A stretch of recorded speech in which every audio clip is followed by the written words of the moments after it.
Hello बच्चों, इस video में हम पढ़ने वाले हैं चैप्टर नंबर 5। मेरे पास सोशल स्टडी की बुक है जिसका हिस्ट्री का चैप्टर आज हम इस वीडियो में समझेंगे और उसके बाद इसका बुक वाइज प्रश्न उत्तर क्वेश्चन आंसर हम कंप्लीट करेंगे। तो सबसे पहले हम इस चैप्टर को समझ लेते हैं। जो मेन चीज़ें हैं हिस्ट्री के बारे में जो इस लेसन में दी गई हैं वो मैं आपको हिंदी में बताने वाली हूँ और हिंदी में मैं मेन जो पॉइंट्स हैं वही बताऊंगी। पूरा लेसन ट्रांसलेट नहीं करूँगी, इंग्लिश टू हिंदी ट्रांसलेट नहीं करूँगी। बस मेन जो पॉइंट्स हैं, मेन जो चीज़ें हैं जो आपको पता होनी चाहिए वो मैं आपको हिंदी में बताऊँगी। तो बच्चों चैप्टर ध्यान से समझना है क्योंकि हम हिस्ट्री पढ़ने वाले हैं, अपना इतिहास पढ़ने वाले हैं। क्योंकि हमें काफ़ी कुछ जो है हम इस जनरेशन के हैं तो हमें काफ़ी कुछ पुराने टाइम की चीज़ें हमें पता नहीं होती हैं, तो इसीलिए हिस्ट्री में ये सब हमें पढ़ाया जाता है। तो शुरू करते हैं बच्चों। चैप्टर का नेम है timeline and source of history, यानी कि इतिहास का कालचक्र और उसके स्रोत। तो देखिए हिस्ट्री क्या है, व्हाट इज़ हिस्ट्री। तो जो हिस्ट्री है, इतिहास जो है, इसे हिंदी में इतिहास कहते हैं। तो हिस्ट्री बीते हुए कल की घटनाओं का अध्ययन है, यानी जो समय चला गया हम उसके बारे में पढ़ेंगे। हिस्ट्री की उत्पत्ति कैसे हुई, यानी इसका ऑरिजिन कैसे हुआ, इसकी शुरुआत कैसे हुई। तो ये शब्द यूनानी यानी ग्रीक शब्द हिस्टोरी से बना है जिसका अर्थ है खोज या जांच पड़ताल। हिस्टोरियंस इतिहासकार, इसका मतलब है इतिहासकार। वे लोग जो अतीत की घटनाओं को खोजते हैं और उन्हें लिखते हैं तो उन्हें कहते हैं historians. Father of history, history के फादर कौन है, देखिए बहुत ही इम्पॉर्टेंट यहाँ पर बताया गया है कि जो हिस्ट्री के फादर हैं ये आपको आगे आने वाली क्लासेस में भी इसके क्वेश्चन आ जाते हैं एग्जाम्स में कि हिस्ट्री के जो फादर हैं वो कौन है। तो हिस्ट्री के फादर किसको कहा गया है, हेरोडोट्स को। किसको, हेरोडोट्स को। जो हिस्ट्री के जो फादर हैं वो हेरोडोट्स हैं, आपको याद रखना है। इम्पोर्टेंस ऑफ हिस्ट्री, अब हिस्ट्री के बारे में यानी कि हिस्ट्री क्यों महत्वपूर्ण है। टू अंडरस्टैंड द प्रेजेंट, वर्तमान को समझना, आज की दुनिया को समझाने के लिए हमें अपने बीते हुए कल को जानना बहुत ज़रूरी है। लर्निंग फ्रॉम मिस्टेक, गलतियों से सीखना, इतिहास हमें सिखाता है कि युद्ध कितने विनाशकारी होते थे। क्योंकि जो पहले युद्ध हुआ करते थे वो बहुत ही ज़्यादा विनाशकारी हुआ करते थे, उसमें लोग एक दूसरे को बहुत ही ब्रूटल तरीके से मार दिया करते थे। अब तो युद्ध नहीं देखने को मिलते क्योंकि अब राजा ही नहीं है, अब देशों में राजा नहीं बनते हैं। तो पहले इतिहास में राजाओं का राज हुआ करता था, जो कि जब युद्ध होते थे तो वो जो है वो दूसरे राज्य को हड़पने के लिए वहाँ की प्रजा को और वहाँ के जितने भी जहाँ जो राजा था उसको हरा कर वहाँ पर कब्जा कर लेते थे। तो ये हमारे इतिहास की चीज़ें हैं जो हमें जाननी चाहिए और इसीलिए हिस्ट्री पढ़ाई जाती है ताकि आप अपने इतिहास को जानें। इसके बाद है यहाँ पर कल्चर एंड ट्रेडिशन। यह हमें पूर्वजों के रहन सहन और उनकी महान सीखों जैसे बुद्ध, गुरु नानक के बारे में बताता है। अंडरस्टैंडिंग टाइमलाइन, समय की समझ, जैसे BC, AD, BCE, CE। तो ये सब क्या है, ये सब समय है, टाइम है, लेकिन इसको समझना कैसे है। इतिहास में समय को ईसा मसीह के जन्म के आधार पर 2 भागों में बांटा गया है। जैसे BC मतलब है बिफोर क्राइस्ट, ईसा मसीह के जन्म से पहले का समय, यानी उल्टी गिनती होती है। AD का मतलब है एनो डोमिनी, इसका अर्थ है हमारे प्रभु के वर्ष में, ईसा मसीह के जन्म के बाद का समय।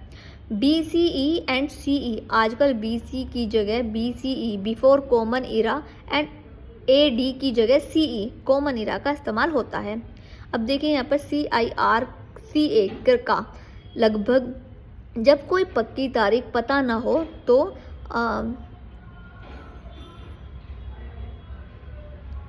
शब्द का प्रयोग किया जाता है, जैसे 150 AD। Impact of geography on history, इतिहास पर भूगोल का प्रभाव। भारत के इतिहास को यहाँ की बनावट ने बहुत प्रभावित किया है। द हिमालयाज, उत्तर में एक अवैध दीवार की तरह भारत की रक्षा की। माउंटेन्स पैसेज, माउंटेन पैसेज क्या है, खैबर और बोलन जैसे दर्रों के रास्ते विदेशी आक्रमणकारियों ईरानी, यूनानी, तुर्क भारत आए। फर्टाइल प्लेन्स, सिंधु और गंगा के मैदानों में पानी और उपजाऊ मिट्टी की वजह से बड़ी सभ्यताओं और शहर बसे। द विंध्यास, इसने उत्तर और दक्षिणी भारत के बीच एक भौगोलिक सीमा बनाई जिससे दक्षिण की संस्कृति सुरक्षित रही। अब देखिए यहाँ पर आर्कियोलॉजिकल सोर्सेज, जमीन में मिली वस्तुएं, ये वे सबूत हैं जो खुदाई के दौरान मिलती हैं, जैसे इंस्क्रिप्शंस, पत्थरों, खंभों या तांबे की प्लेटों पर खुदी हुई लिखावट को क्या कहते हैं? स्क्रिप्ट इनस्क्रिप्शंस। अशोक के शिलालेख। मॉन्यूमेंट्स जैसे पुराने मंदिर, किले और स्तूप जैसे सांची स्तूप, कोणार्क सूर्य मंदिर, ये सब क्या है? ये मॉन्यूमेंट्स हैं। कॉइन्स सोने, चांदी या तांबे के सिक्कों से राजाओं के नाम और साम्राज्य की सीमाओं का पता चलता है। मटेरियल रिमेन्स खुदाई में मिले मिट्टी के बर्तन यानी पोट्री, गहने, औजार और मूर्तियाँ, ये क्या है? ये मटेरियल रिमेन्स हैं। फॉसिल्स मतलब लाखों साल पहले जमीन में दबे हुए जानवरों या पौधों के अवशेष या उनके निशान, ये सब क्या है? ये सब फॉसिल्स हैं। लिटरेरी सोर्सेज लिखित पुस्तकें, पुराने समय में हाथ से लिखी गई किताबों को मनुस्क्रिप्ट्स कहते हैं। स्क्रिप्ट्स कहते हैं। दो भागों में बांटा गया है, जैसे religious literature and secular literature. Religious literature क्या होते हैं? धर्म से जुड़ी पुस्तकें जैसे वेद, रामायण, महाभारत, पुराण, हिंदू, बौद्ध, जैन, ये सब क्या है? रिलीजियस लिटरेचर है। इसके बाद सेक्युलर लिटरेचर क्या है? जो धर्म से संबंधित नहीं है, जैसे कौटिल्य का अर्थशास्त्र, कालिदास के नाटक और कवियों की कविताएं, ये धर्म से जुड़े हुए नहीं है, तो इसलिए इनको सेक्युलर लिटरेचर कहते हैं। फॉरेनर्स अकाउंट्स विदेशी यात्राओं के विवरण, जैसे विदेशी यात्रा जो भारत आए और यहाँ के बारे में लिखा, जैसे मेगास्थनीज यूनानी राजदूत जिसने इंडिका पुस्तक लिखी। हेन त्यांग चीनी यात्री जो राजा हर्षवर्धन के समय भारत आया। फाहियान एक और प्रसिद्ध चीनी यात्री। अब यहाँ पर देखिए कुछ पॉइंट्स दिए हैं, जैसे इतिहास बीती हुई घटनाओं का अध्ययन है, यानी जो हिस्ट्री है वो बीते हुए समय को बताती है, समझाती है, पढ़ाती है। इतिहास जानने के दो मुख्य स्रोत हैं, आर्कियोलॉजिकल एंड लिटरेरी। भारत की नदियाँ और पहाड़ इतिहास बनाने में महत्वपूर्ण भूमिका निभाते हैं। तो यहाँ पर ये जो मेन पॉइंट्स थे वो मैंने आपको यहाँ पर पढ़ा दिए हैं। आई होप आपको काफ़ी कुछ तो समझ में आया होगा। और इसके बाद हम करेंगे इसका वर्क। और देखिए वर्क में यहाँ पर सबसे पहले दिए हुए हैं टिक द करेक्ट ऑप्शन, तो मैंने यहाँ पर फिल कर दिए हैं। इसके बाद ट्रू फॉल्स हैं, मैंने फिल कर दिए हैं। इसके बाद फिल इन द ब्लैंक्स है, तो ये भी मैंने फिल कर दिए हैं।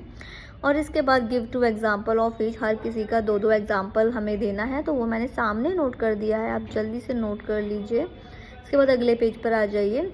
ओरल क्वेश्चंस के आंसर और वेरी शॉर्ट क्वेश्चंस के आंसर यहाँ मैंने न्यू पेज पर नोट किए हैं, वो आपको क्वेश्चंस वहाँ से नोट करने हैं और ये आंसर हैं यहाँ पर, तो ये आंसर आपको नोट कर लेने हैं और क्वेश्चन आपको अपनी बुक से नोट करने हैं। इसके बाद देखिए वेरी शॉर्ट के 5 क्वेश्चंस लिखे हैं और ओरल क्वेश्चन के 3 क्वेश्चंस हैं जो मैंने यहाँ पर नोट कर दिए हैं। इसके बाद देखिए अगले पेज पर शॉर्ट क्वेश्चन और लॉन्ग क्वेश्चंस मैंने यहाँ पर लिख दिए हैं। यहाँ पर क्वेश्चन और आंसर दोनों ही लिखे हुए हैं, तो ये आपको अपनी नोटबुक में कर लेने हैं, तो ये आप अपनी नोटबुक में कर लीजिएगा। इसी के साथ में हमारा ये चैप्टर कंप्लीट हो गया है। इसके बाद हम आने वाली नेक्स्ट वीडियो में अगले चैप्टर को पढ़ेंगे। आई होप आपको ये पूरा चैप्टर समझ में आ गया होगा, तो वीडियो को लाइक कर दीजिएगा और बच्चों को भी शेयर कीजिएगा।